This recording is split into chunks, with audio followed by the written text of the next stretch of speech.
Baha'i is one of the great world religions. It was founded in Persia or Iran today. It's located internationally with headquarters in Haifa, Israel. And when anybody asks, most Baha'is will say the one thing you can always remember about a Baha'i is one. Now, I don't want to get ahead of ourselves. We have a Baha'i here to really share about the Baha'i religion and particularly its major holiday celebrations. So, very pleased to welcome Lou Bergner. Thank you, Stan. It's a pleasure to be here with you. Yes, I'm not a native Western New Yorker, as you mentioned. I was born in California, grew up in the Boston area, and my wife and my family and I have traveled a lot. We've lived in Central America for 10 years, in the Caribbean for another 6 years, and we had the pleasure of serving at the Baha'i World Center in Haifa, Israel for 8.5 years. Wow. Before going to Canada and then finally coming to Western New York several years ago.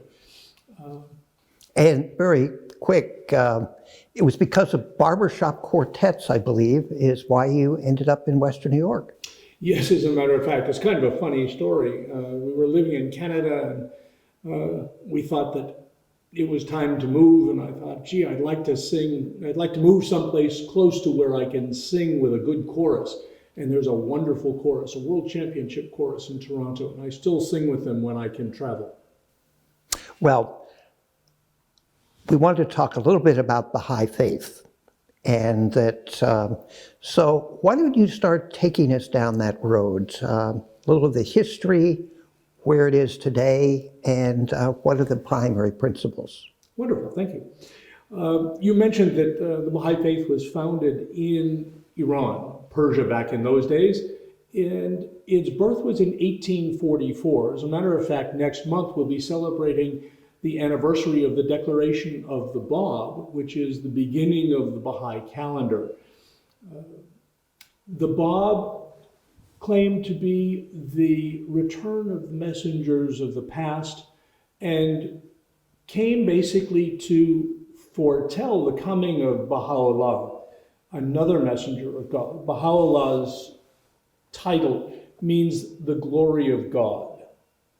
And he comes with the idea of unifying mankind through an understanding that there's only one God. Regardless of what our religion is, there's only one. It's not one for each religion. And the fact that as there is only one God, he's revealed himself to mankind over the ages through a number of messengers that have come to us. What's happened is that each messenger comes and basically prescribes a cure for the ills of mankind in a particular age. So while the principles are always the same, the cure is a little bit different. The needs of mankind in any particular age are different. So back to the basic issue of one, it's one God, one religion, and one humanity.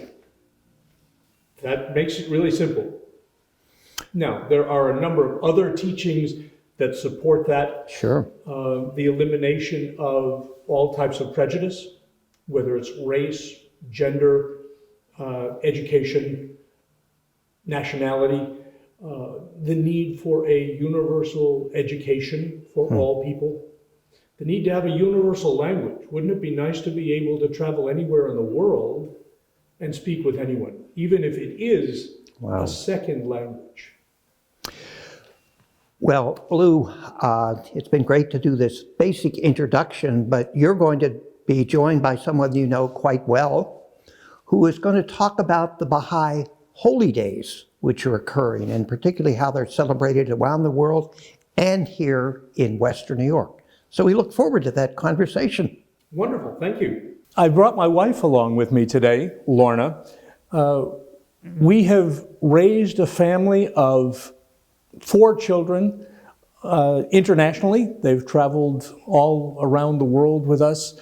We have 6 grandchildren, and Lorna has considered herself a Baha'i since she was a teenager. Today, she is a professional educator. So I'm happy to have you here with me to help explain the Rivdan Festival.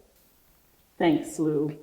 And it has been a wonderful ride, our lives together with our children, raising them with Baha'u'llah's teachings.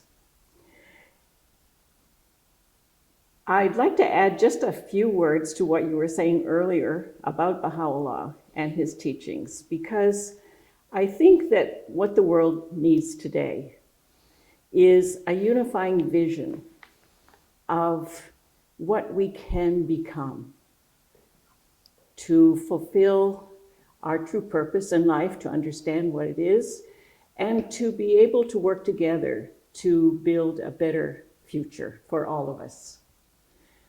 Now, having said that, as you know, we are in a special period of time in the year when we celebrate the 12 days of Rivdan. It is a particularly joyous time of year. Yes, it is a joyous time indeed. And could you tell me more about Rivdan? What are we celebrating? And I'd be happy to. Rivdan is a Persian word that means paradise in English. And it's actually the name of a garden just outside the city of Baghdad in Iraq. So let me tell you a little bit about what happened there. It was April 1863. And people of all backgrounds, ages, young and old, gathered together along the banks of the Tigris River. And they were very sad. They were weeping because Baha'u'llah was being further banished from his homeland, Iran, from Baghdad. Now he had to go to Constantinople in Turkey as a prisoner. And they were very sad. But during these 12 days that they spent in the Garden of Rivdan, Baha'u'llah spoke to a small group of his family and close friends and told them that he is the manifestation or the messenger of God for today. He is bringing teachings to mankind to renew the one religion that comes from one God. wonderful. And tell me, how is it that Baha'is celebrate Rivdan? As I mentioned, it is a happy time for Baha'is around the world because Rivdan festival marks the beginning of the Baha'i faith. And there are Baha'is, millions of Baha'is around the world. And we do have houses of worship. Not too many, but there are at least one house of worship on every continent. And now we have several houses of worship in various countries and even in some cities. The one closest to us we call the Mother Temple of the West, which is in Wilmette, a suburb of Chicago, Illinois.